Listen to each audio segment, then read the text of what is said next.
Hi, praise the lord. This is pastor Heman. దేవుని యొక్క మహోన్నతమైన కృపలో వర్ధిల్లుతున్న మీ అందరికీ కూడా ప్రభువైన యేసుక్రీస్తు వారి యొక్క ఉన్నత ప్రశస్త అతి శ్రేష్టమైన శుభనామంలో మీ అందరికీ కూడా నేను శుభాలు తెలియపరుస్తున్నానండి. మీరు అందరూ బాగున్నారండి. నేను ఆశపడుతున్నాను బాగుండాలి అని కోరుకుంటా ఉన్నాను కూడా. మీ అందరి కోసం నేను ప్రార్థన చేస్తున్నాను. మనస్ఫూర్తిగా చెప్పగలిగిన మాటని మీ ప్రార్థన రిక్వెస్ట్లు అన్నీ కూడా నేను చూస్తున్నాను. వాటన్నిటి నిమిత్తమై చదువుతున్నప్పుడే నేను దేవుణ్ణి వేడుకుంటా ఉన్నాను. అటువంటి రిక్వెస్ట్లు ఏమైనా ఉన్నా సరే ఖచ్చితంగా మాకు తెలియపరచని ఫార్వర్డ్ చేయండి. తప్పకుండా మీ అందరికీ ప్రార్థన చేయడానికి ఒక సేవకుడు ఉన్నాడని మాత్రం తప్పకుండా గుర్తు చేసుకోండి. ఒక షాకింగ్ విషయాన్ని అయితే ఈ రోజున మీ అందరితో నేను పంచుకోవాలనుకుంటున్నానండి. నేనైతే వాజ్ సో షాక్డ్ అసలు. అయితే ఇదేదో కొత్త విషయం కాదు, కానీ ఇంచుమించుగా దీని గురించి చాలా సందర్భాల్లో చాలా సమయాల్లో నేను మాట్లాడుకొని వచ్చాను. అయితే నేను మాట్లాడింది కేవలం కనబడుతుంది నేను ఒక్కడనే మాట్లాడుతున్నాను, దీనికి సపోర్ట్గా ఎవరు కూడా మాట్లాడట్లేదు అని అనుకునేవాడిని. కానీ నేను ఏదైతే 2 సంవత్సరాల నుంచి మాట్లాడుతూ వచ్చానో అదే విషయాన్ని ఒక మంచి ఉన్నతమైనటువంటి స్థానంలో ఉన్నటువంటి వాళ్ళు కూడా మాట్లాడడాన్ని బట్టి దేవుని మహింపరిచారు.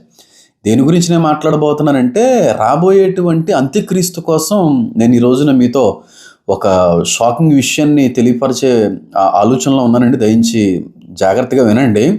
యాంటీక్రైస్ట్ అనేటువంటి వాడు మామూలుడు కాదు. మనం ఏదో చెప్పేస్తున్నాం, వాడు అలా ఉంటాడు, బహుశా వాడే ఉంటాడు, వీడే ఉంటాడు, వాడు వచ్చిన తర్వాత ఎలా చేస్తాడు, వాడు వచ్చిన తర్వాత ఎలాంటి నిర్ణయాలు తీసుకుంటాడు అని చెప్పి ఏదో మాటల వరకే మనం ఏదో మాట్లాడుతున్నాం. కానీ నేనైతే అంటాను, మనమైతే ఆ వ్యక్తిని ఎక్స్ప్లెయిన్ చేయలేమండి, ఆ వ్యక్తిని డిఫైన్ చేయలేం. ఆ వ్యక్తి ఎలాంటి వాడో 100% మాత్రం ఏ విధంగా కూడా ఎక్స్ప్రెస్ చేయలేం. మన ఆలోచనలకి సైతం దక్కని, మన ఊహలకి కూడా దొరకని అంత భయంకరమైన వ్యక్తి. అయితే ఆ వ్యక్తి అలా కనబడ్డు. ఆ వ్యక్తి పొరపాటును కూడా ఆ విధమైనటువంటి స్వారూప్యం కానీ, ఆ విధమైనటువంటి భావజాలం కానీ కనబడనటువంటి వ్యక్తి. కాబట్టి ఆ వ్యక్తి ఎలా ఎప్పియర్ అవుతాడంటే, చాలామంది అనుకుంటున్నట్టుగా యాంటీక్రైస్టు, క్రూరుడు, రుద్రుడు, భయంకరుడు అన్న ఆలోచనలోనే వెళ్ళిపోతున్నారు. కానీ వాడు చాలా సమాధానకరమైనటువంటి భావజాలం కలిగి ఉంటాడు. ఒక మాటలో చెప్పాలంటే, యేసుక్రీస్తు ప్రభువు వారిని సాటి పోలిన వ్యక్తిగా కనబడే ప్రయత్నం చేస్తాడు.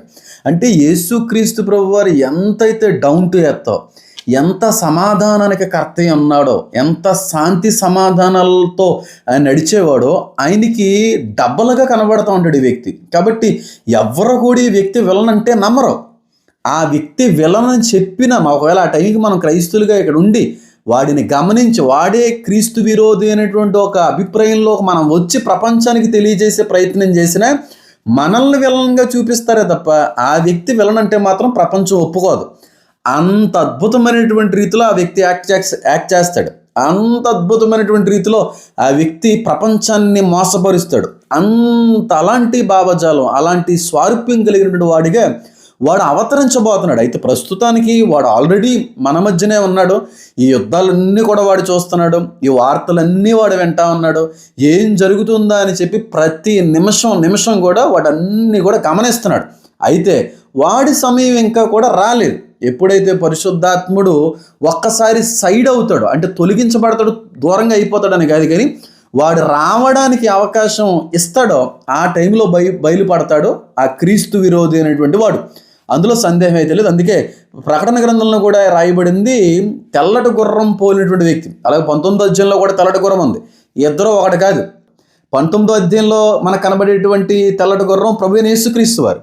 6వ అధ్యాయంలో మనకు కనబడేటువంటి మొదటి ముద్రలో కనబడేటువంటి తెల్లటి గుర్రం క్రీస్తు విరోధి. అంటే ఇంచుమించుగా యేసు క్రీస్తు ప్రభువులా కనబడతాడు అనమాట. ఇంకా వాడి స్వభావం, స్వరూపం, మాట, క్రియ, నడవడిక ఇంకంతా కూడా ఈ బాబోయ్ ఇలాంటి మనిషిని జీవితంలో ఎప్పుడూ చూడలేదండి.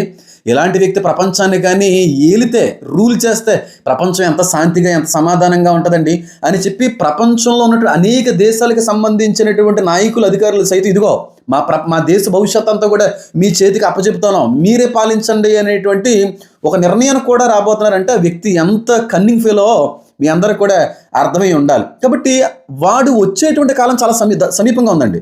వాడు బయలుపరచబడేటువంటి దినాల్లో చాలా దగ్గరలో ఉన్నాయి. ఎందుకు నేను మాట చెప్తున్నానంటే, మార్క్ రూబియో అనేటువంటి వ్యక్తి యునైటెడ్ స్టేట్స్కి ఒక సెక్యూరిటీ అడ్వైజర్గా ఉండేటువంటి వ్యక్తి.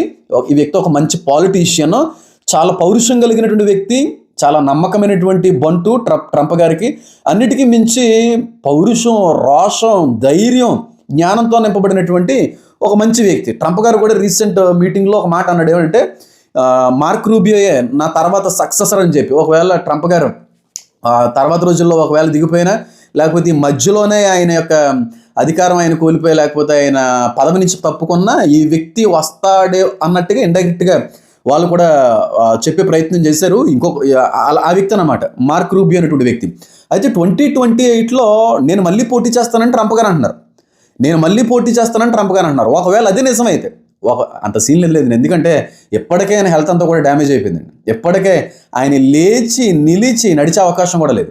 రీసెంట్గా రోడ్ ట్రావెల్ చేస్తుంటే ఆయనకి ప్రోస్టేట్ ప్రాబ్లం ఉంది కదా, అంటే మగవాళ్ళకి మాత్రమే ఎదురయ్యేటువంటి ఒక బలహీనత అది.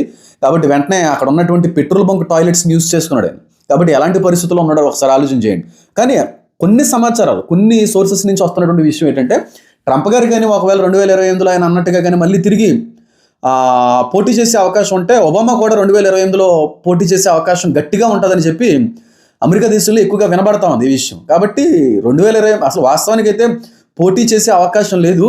కానీ కొన్ని రకాలైనటువంటి లాస్, కొన్ని అమెండ్మెంట్స్ ద్వారాగా మాత్రం ఒబామా గారు కూడా తిరిగి పోటీ చేసే అవకాశం ఉండొచ్చు అంట.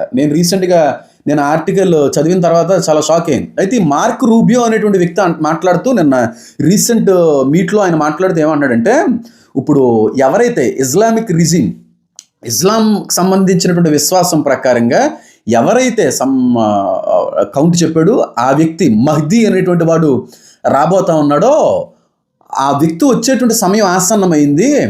ఆ వ్యక్తిని వీళ్ళందరూ కూడా నాయకుడిగా నిలబెడతారు. ఇలాగ చాలా వెస్టర్న్ కంట్రీస్ మీద వీటి మీద ఈ వ్యక్తి ద్వారాగానే మన మీద దాడి చేసే అవకాశం ఉంది అన్నట్టుగా కూడా ఈ వ్యక్తి రీసెంట్ మీట్లో మాట్లాడుతున్నాడు. అంటే వీళ్ళందరూ కూడా ఒక నిర్ణయానికి వచ్చేసారు. నేను ఏదైతే చెప్పానో, ఎంతకాలం నుంచి ఏదైతే నేను మాట్లాడుతూ వచ్చానో అదే విశ్వాసంలో ఇప్పుడు యూఎస్ సంబంధించినటువంటి సెక్రటేరియట్ ఆఫీసర్స్ అందరూ కూడా ఉన్నారు. ఆ ప్రభుత్వం అంతా కూడా ఉంది. కాబట్టి వీళ్ళని పాలించడానికి, వీళ్ళని ఆదుకోవడానికి, వీళ్ళ పక్షాన పోరాడడానికి ఒక వ్యక్తి రాబోతున్నాడు. వాళ్ళు ఆ విశ్వాసంలోనే ఉన్నారు. మహ్దీ అంటారు. నిజానికి అది వాస్తవం అని చెప్పి మార్క్ రూబియో కూడా చెప్పడాన్ని బట్టి నేను చాలా షాక్ అయ్యాను. కాబట్టి ఆ కాలం చాలా దగ్గరలో ఉంది, ఆ కాలం చాలా సమీపంగా ఉంది. ఇస్లాం రక్షకుడు బైబిల్ ప్రకారంగా క్రీస్తు విరోధి. ఇది చాలా సందర్భాల్లో కూడా నేను చెప్పే ప్రయత్నం చేశాను. అయితే రీసెంట్గా ఇజ్రాయెల్కి సంబంధించినటువంటి ఒక జూయిష్ రబ్బాయ్ ఆయన ఒక స్టేట్మెంట్ని విడుదల చేశారండి. ఆయన పేరు రబ్బీ కెజిన్ అనేటువంటి వ్యక్తి. ఈ వ్యక్తి ఏం మాట్లాడుతున్నాడంటే, ఈ 2026 సంవత్సరం వాళ్ళకి 5786 సంవత్సరం అనుకుంటా, 5786 ఇయర్ యూదుల క్యాలెండర్ ప్రకారంగా ఈ రబ్బీ కెజిన్ అనేటువంటి వ్యక్తి చాలా షాకింగ్ స్టేట్మెంట్ అనేటువంటి చేశారు. ఏమనంటే, ఈ 2026 సంవత్సరంలోనే మా మెస్సయ్య రాబోతున్నాడు అన్నట్టుగా ఆయన స్టేట్మెంట్ ఇవ్వడం అనేటువంటిది కూడా జరిగింది. ఎందుకు ఆ మాట ఆయన అన్నాడంటే, కొన్ని గెమెట్రియా ద్వారాగా కావచ్చు, 786 అనేటువంటిది ఏ మీనింగ్ వస్తుందంటే యావో మెషియాక్ అని అర్థం వస్తుంది అన్నమాట. 786 అనేటువంటిది ముస్లిమ్స్ కూడా చాలా ప్రత్యేకమైనటువంటి సంఖ్య అది. అయితే అదే 786ని గెమెట్రియా ద్వారాగా యూదుల యొక్క నమ్మకం ఏంటంటే, యావో మెషియాక్ అంటే ద మెస్సయ్య విల్ కమ్ అని, మెస్సయ్య రాబోతున్నాడు అనేటువంటి అర్థం కూడా వచ్చేటువంటి సంఖ్య కలిగినటువంటి సంవత్సరం ఈ సంవత్సరం 5786 అనేటువంటిది.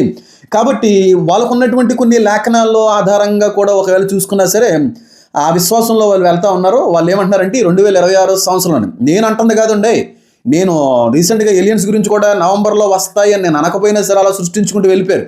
కాబట్టి నేను మళ్ళీ చాలా గుచ్చి చెప్తున్నాను. కొన్ని సందర్భాల్లో అయితే ఏదన్నా మాట్లాడాలన్నా సరే కొన్ని సందర్భాల్లో ఆలోచించవలసి వస్తుంది. ఎందుకంటే కొంతమంది ఏ విధంగా తప్పుపడదామా, ఏ విధంగా ఈ వ్యక్తిలోని మాటలు తప్పుపడదాం అనే ప్రయత్నాలు చేస్తూ ఉంటారు. కనుక కొన్ని దర్శనాలు, కొన్ని విషయాలు బహిరంగంగా మాట్లాడడానికి కూడా అవకాశం లేకపోయిన పరిస్థితి నాకే కాదు, చాలా పాస్టర్లు కూడా లేకపోయింది. అయితే ఆ వ్యక్తి ఏమంటున్నాడంటే 2026లో మా మెస్సయ్య వచ్చేటువంటి కాలం అది, ఈ సంవత్సరం సూచిస్తుంది, మెస్సయ్య వచ్చేటువంటి కాలాన్ని సూచిస్తూ ఉందని చెప్పి ఆ వ్యక్తి మాట్లాడుతున్నాడు. అదే వ్యక్తి మాట్లాడుతున్నటువంటి మరొక విషయం ఏంటంటే 2026లోనే వీలైనంత వరకు కూడా మేము 3 యెరూషలేము దేవాలయాన్ని కూడా కట్టబోతున్నాం అన్నట్టుగా ఈ రబ్బీ కెజిన్ అనేటువంటి వ్యక్తి కూడా అనౌన్స్ చేస్తూ ఉన్నాడండి. కాబట్టి ఈ విషయాలన్నీ కూడా ఒకసారి మనం జాగ్రత్తగా కానీ పరిశీలన చేస్తే ఏమో బహుశా మనం అందరం అనుకుంటున్నట్టుగా రాకడ దినాలు చాలా సమీపంగా ఉన్నాయి అనేటువంటిది నిజమే, అది నిజం అని రుజువుపరచడానికి కూడా ఇవన్నీ కూడా జరిగే అవకాశాలు ఉన్నాయి. కాబట్టి చూడాలి 2026 సంవత్సరంలో వాళ్ళు అంటున్నట్టుగా మెస్సయ్య అనేటువంటి వాడు బయటికి రాబోతా ఉన్నాడు. 2026 సంవత్సరంలో వాళ్ళ యొక్క విశ్వాసం ప్రకారం, యూదుల విశ్వాసం ప్రకారంగా 3వ యెరూషలేము దేవాలయం అనేటువంటిది కట్టబడబోతుంది. ఇవన్నీ కూడా టైం అనేటువంటిది మనకు తెలియపరుస్తుంది. కొన్ని రోజులకైనా మనకు వెయిట్ చేయగలిగితే ఖచ్చితంగా అన్నీ కూడా బయటపడేటువంటి అవకాశం అయితే గట్టిగా కనబడతా ఉంది. కానీ థర్డ్ టెంపుల్ అయితే మాత్రం ఖచ్చితంగా కడతారండి, అందులో సందేహం లేదు. చాలామంది క్రైస్తవులు కూడా ఈ విధమైన బోధ చేస్తూ ఉంటారు, థర్డ్ టెంపుల్కి మనకి సంబంధం లేదు, థర్డ్ టెంపుల్కి రాకడికి సంబంధం లేదని. థర్డ్ టెంపుల్ గురించి దానియేలు చెప్పాడు, థర్డ్ టెంపుల్ గురించి చాలా క్లియర్గా యేసుక్రీస్తు ప్రభు వారు చెప్పారు. థర్డ్ టెంపుల్ గురించి ప్రకటన గ్రంథంలో యోహాను గారు కూడా బహిరంగంగా ఆ విషయాన్ని రాసించాడు. కాబట్టి థర్డ్ టెంపుల్ అనేటువంటిది ఖచ్చితంగా కట్టబడేటువంటి కాలానికి మనం వచ్చేసాం. ఎందుకంటే వాటికి సంబంధించినటువంటి సామాగ్రి అంతా కూడా రెడీగా వాళ్ళు పెట్టేసుకున్నారు. ఇన్ఫ్రాస్ట్రక్చర్ అంతా కూడా వాళ్ళు ఆల్రెడీ కన్స్ట్రక్ట్ చేసుకుంటున్నారు, రెడీ చేసి పెట్టుకుంటున్నారు.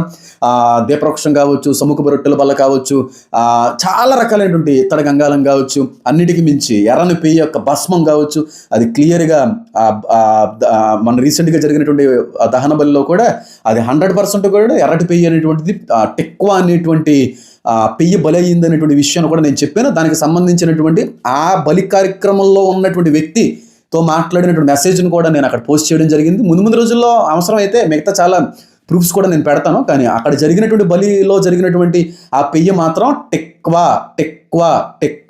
అది పరిశుద్ధమైనటువంటి పెయ్య, అందులో సందేహం లేదు. ఇవన్నీ కూడా జరిగిపోయినాయి. ఆల్రెడీ మందస్సం కూడా దొరికేసింది. మందస్సాన్ని కూడా చాలా క్లియర్గా, ఇప్పుడే కాదు రెయిన్ వాటర్ గారే దాన్ని క్లియర్గా దాన్ని తెలియజేశారు. అయితే ఆ DVDలు అన్నీ కూడా దొంగిలించేశారు. రాత్రి టెంట్ హౌస్లోకి వచ్చి కొంతమంది దొంగిలించుకుని వెళ్ళిపోయారు. అయితే ఇజ్రాయెల్ సమక్షంలో అదంతా కూడా దాచిపడి ఉంది. అయితే దాన్ని మళ్ళీ తీసి మౌంట్ ఆఫ్ ఆలివ్స్ కింద పెట్టి మళ్ళీ రీసెంట్గా బలి అయిన తర్వాత దాన్ని అక్కడి నుంచి మళ్ళీ తరలించినట్టుగా కూడా నాకు కొన్ని సోర్సెస్ నుంచి వచ్చిన విషయాన్ని కూడా మీ అందరికి కూడా తెలియజేసే ప్రయత్నం చేశాను. కాబట్టి అన్నీ మనం చూస్తుంటే వాళ్ళ యొక్క విశ్వాసాన్ని బట్టి మెస్సయ్య, వాళ్ళు అనుకుంటున్నటువంటి మెస్సయ్య ఆల్రెడీ వచ్చాడని చెప్పి యేసుక్రీస్తు ప్రభు వారిని నమ్మలేకపోతున్నారు వాళ్ళు. కాబట్టి మెస్సయ్య వస్తాడు అనేటువంటి ఒక విశ్వాసంలో వాళ్ళు 2026లో జరగబోతుందనే విశ్వాసంలో వాళ్ళు ఉన్నారు. కనుక ఒకవేళ బహుశా అది జరిగితే మాత్రం పరిస్థితులు అంతా కూడా తారుమారుగా ఉంటాయి. ఆల్రెడీ ఒక అబ్బాయి కూడా ఉన్నారు, ఆయన పేరు అయితే ఈ టైంకి అయితే నాకు గుర్తు రావట్లేదు. కానీ ఆయన కూడా చాలా క్లియర్గా నెతన్యాహు గారిని ఉద్దేశించి మాట్లాడారు. ఏమనంటే, బెంజమిన్ నెతన్యాహు, నువ్వు దేవుని ఏర్పాట్లో ఉన్నటువంటి వ్యక్తివి, దేవుని మూలంగా అభిషేకించబడినటువంటి ప్రెసిడెంట్వి, నీ అనంతరం మెస్సయ్య వచ్చి మన దేశం అంతటిని కూడా కాపాడుతాడు, నిలబెడతాడు, నీ తర్వాత వచ్చేటువంటిది మెస్సయ్య అని చెప్పి ఇంకొక రబ్బీ కూడా బెంజమిన్ నెతన్యాహు గారు అధికారాన్ని చేపట్టేటువంటి దానికంటే కూడా ముందుగానే ఆయన ప్రవచించారు. ఈ విశ్వాసంలో కూడా యూదులు వెళ్తూ ఉంటారు. అలాగే ఆ కదూరి అనేటువంటి రబ్బీ కూడా, ఇంకా ఆయన అంటే ప్రపంచ దేశంలో ఉన్నటువంటి యూదులు, ఇజ్రాయెల్ దేశంలో యూదా మతానికి సంబంధించిన పెద్దలు, రబ్బీలు కూడా ఆయన కాలు పట్టుకునేవారు. కదూరి పెద్ద వయసు కలిగినటువంటి అయితే 100+ ఇయర్స్ బ్రతికి ఆయన నిద్రించారు. ఆ వ్యక్తితో మాట్లాడడానికి యుఎస్ నుంచి సంబంధించినటువంటి డెలిగేట్స్ కూడా వచ్చేవారు. ఆ వ్యక్తికి ఒక దర్శనం వచ్చింది, కదూరి అనేటువంటి రబ్బయ్య గారికి. ఆ దర్శనంలో క్లియర్గా యేసుక్రీస్తు ప్రభు వారు ప్రత్యక్షమయ్యాడు. అయితే వీళ్ళు నమ్మరు, యేసుక్రీస్తు ప్రభు వారు మెస్సయ్య అని నమ్మరు. అయితే ఈ రబ్బయితో దేవుడు మాట్లాడుతూ ఉంటాడు అనేటువంటి విశ్వాసం అయితే యూదులందరూ కూడా కలిగి ఉండేవారు. రబ్బీ గారి యొక్క సలహా తీసుకుని ఏదన్నా చేపట్టేవారు. దేవుడు ఏది మాట్లాడినా సరే రబ్బీ ద్వారాగానే మాట్లాడతారు అనేటువంటి ఒక ఆలోచనలో యూదులందరూ కూడా ముందుకు వెళ్ళేవారు. కాబట్టి ఆయన చెప్పకుండా ఏది చేసేవారు కాదు. ఆయన ఏది చెప్పినా సరే ఖచ్చితంగా దాన్ని గౌరవించి ముందుకు వెళ్తూ ఉండేవారు. అలాంటి కదూరి అనేటువంటి రబ్బయ్య గారికి దేవుడు స్వయంగా దర్శనంలో యేసుక్రీస్తు ప్రభు వారు ప్రత్యక్షమైనటువంటి మాటని ఆయన ఎక్స్ప్లెయిన్ చేయలేకపోయారు. ఆయన ప్రపంచానికి డైరెక్ట్గా చెప్పలేకపోయారు. కాబట్టి పేపర్ మీద రాసుకుని ఆ పేపర్ని ఆయన దగ్గర దాచిపెట్టుకున్నారు. అయితే ఆయన ఏమన్నారంటే, నేను ఒకనొక రోజున చనిపోతాను, నేను చనిపోయిన తర్వాత నేను ఒక పేపర్ దాచిపెట్టుకున్నాను, ఆ పేపర్ పలానా చోటుని పెడుతున్నాను, నేను చనిపోయిన తర్వాత దాన్ని తీసి దానిలో నేను ఏమి రాశాను అనేటువంటిది మాత్రం మీరు చదవండి, అది స్వయంగా దేవాది దేవుడు నాకు ప్రత్యక్షమయ్యి చెప్పినటువంటి మాట అని చెప్పి ఒక పేపర్ మీద ఆ దర్శనం అంతటిని కూడా రాసుకుని ఆయన దాచిపెట్టారు. ఆయన నిద్రించారు, ఆయన చనిపోవడం అనేది జరిగింది. చనిపోయినటువంటి అనంతరం ఆ యూదుల పెద్దలందరూ కూడా మన పెద్ద రబ్బీ గారు ఈ మాట చెప్పారు కనుక ఇంతకు ఆ పేపర్లో ఏముంది అనేటువంటి ఒక ఆలోచనతో ఆ పేపర్ అని తీసి చూస్తే మెస్సయ్య ఎవరో కాదు, యెషూవా ఈజ్ అవర్ మెస్సయ్య, యేసే మన రక్షకుడు అనేటువంటి మాట హీబ్రూ భాషలో ఆయన రాసి ఉంచాడు. కాబట్టి మెస్సయ్య ఆల్రెడీ వచ్చాడు, యేసయ్యే మన మెస్సయ్య, అది నేను చూశాను, రావలసినటువంటి వాడు ఆల్రెడీ వచ్చాడు, మన రక్షకుడు మెస్సయ్య మన మధ్యన సంచరించాడు, మనం కొట్టి చంపేస్తాం అనేటువంటి ఒక బలమైనటువంటి నమ్మకంలో ఆయన వెళ్ళడంతో పాటుగా దాన్ని రాతపూర్వకంగా కూడా దాన్ని అక్కడ రాసి ఉంచాడు. కాబట్టి అది యూదులందరూ కూడా జీర్ణించుకోలేకపోయారు. ఒకవేళ ఆయన బ్రతికున్నప్పుడు కానీ చెప్పుంటుంటే ఎంతో కొంతమందిని మారే అవకాశం ఉందిను. కానీ దేవుడు ఆ సమయానికి మరి దేవుడు వచ్చే వరకు కూడా వాళ్ళు హృదయాల్లో కఠినంగా మారే ఉండాలి అనేది దేవుడి యొక్క సంకల్పం, దేవుడి యొక్క ఉద్దేశం కనుక అది ఆ సమయంలో బ్రతికొండగా బయటకు రావడానికి అయితే దేవుడు వీలు ఇవ్వలేదు. కానీ చనిపోయిన తర్వాత చదివినా సరే ఎవరో కూడా దాన్ని అంగీకరించలేదు, ఎవరో కూడా దాన్ని నమ్మలేదు. కానీ కొంతమంది మాత్రం నమ్మి ప్రభువైన యేసుక్రీస్తు వారిని సొంత రక్షకునిగా స్వీకరించి క్రైస్తులుగా కొనసాగుతున్నటువంటి వాళ్ళు కూడా ఆ యొక్క పేపర్లో రాయబడినటువంటి మాటను బట్టి కూడా ముందుకు వెళ్ళిన చాలా మంది ఉన్నారు. కాబట్టి వాళ్ళు నమ్మట్లేదండి. కానీ ఒక రోజున బహిరంగంగా ఆయన వచ్చేటువంటి సమయం ఆసన్నమైంది. కాబట్టి ఆ రోజున మాత్రం ఖచ్చితంగా వీళ్ళందరూ చూసి గుండెలు బాదుకుంటారు, రోధిస్తారు, ఏడుస్తారు అనేటువంటి మాట కూడా లేఖనాల్లో కనబడతా ఉంది. కనుక ఆ మెస్సయ్య ఆల్రెడీ వచ్చారు, వెళ్ళిపోయారు. కానీ ఫాల్స్ మెస్సయ్య, అబద్ధ క్రీస్తు విరోధమైనటువంటి వాడు వస్తాడు. అయితే ఒకవేళ నిజంగానే యూదులు కానీ మా మెస్సయ్య ఎవరో కాదు కానీ కుష్నరే మా మెస్సయ్య అని కానీ ప్రపంచానికి పరిచయం చేస్తే మనం ఇంకా ఆలోచించడానికి ఏమీ కూడా లేదు. కానీ వాళ్ళు చాలా సందర్భాల్లో కూడా చెప్పారండి, ఆల్రెడీ మెస్సయ్యతో మేము సంప్రదింపులు చేస్తున్నాం, ఆల్రెడీ మెస్సయ్య మా మధ్యనే ఉన్నాడు, ఆల్రెడీ మెస్సయ్యని మీరు 2024 సంవత్సరంలో పరిచయం చేస్తామని అన్నారు. కానీ ఆగిపోయారు. కానీ ఆల్రెడీ వాళ్ళతో మాట్లాడుతున్నాడు ఈ మెస్సయ్య, ఇది ఫాల్స్ మెస్సయ్య. కాబట్టి ఎవరిని ఎప్పుడు మా మెస్సయ్య అని పరిచయం చేస్తారనేటువంటిది మనం ఎదురు చూడాలి. కానీ అంతకంటే ముందుగానే మనం ఎత్తబడితే చాలా సంతోషం. ఈ పరిస్థితులన్నీ కూడా చూస్తుంటే మా అమ్మమ్మ గారు ఒక మాట అంటూ ఉండేవారు, మా అమ్మగారు ఈ మాట అంటున్నారు అస్తమాటలు, నేను కూడా ఈ మాట అంటా ఉన్నాను. నిజంగా మనకంటే ముందుగా నిద్రించినటువంటి వాళ్ళు చాలా అదృష్టవంతులండి. ఎందుకంటే ఈ శ్రమలో, ఈ దరిద్రత, ఈ రకాలైనటువంటి ఇబ్బందులు, ఈ యుద్ధాలు, ఈ కరువులు, ఇలాంటి ఏ విధమైనటువంటి ఉగ్రత చూడకుండా చాలా సుఖవంతమైన రీతిలో వాళ్ళు నిద్రించి వెళ్ళిపోయారు. కాబట్టి నేనంటాను, బ్రతుకున్నటువంటి మనకంటే ముందుగా నిద్రించి, మనకంటే ముందుగా ప్రభువు సన్నిధికి వెళ్ళినటువంటి వాళ్ళు చాలా అదృష్టవంతులు అంటాను. ఎందుకంటే జరుగుతున్నటువంటి పరిస్థితులు అన్నీ చూస్తుంటే నిజమైన అనిపిస్తూ ఉంది.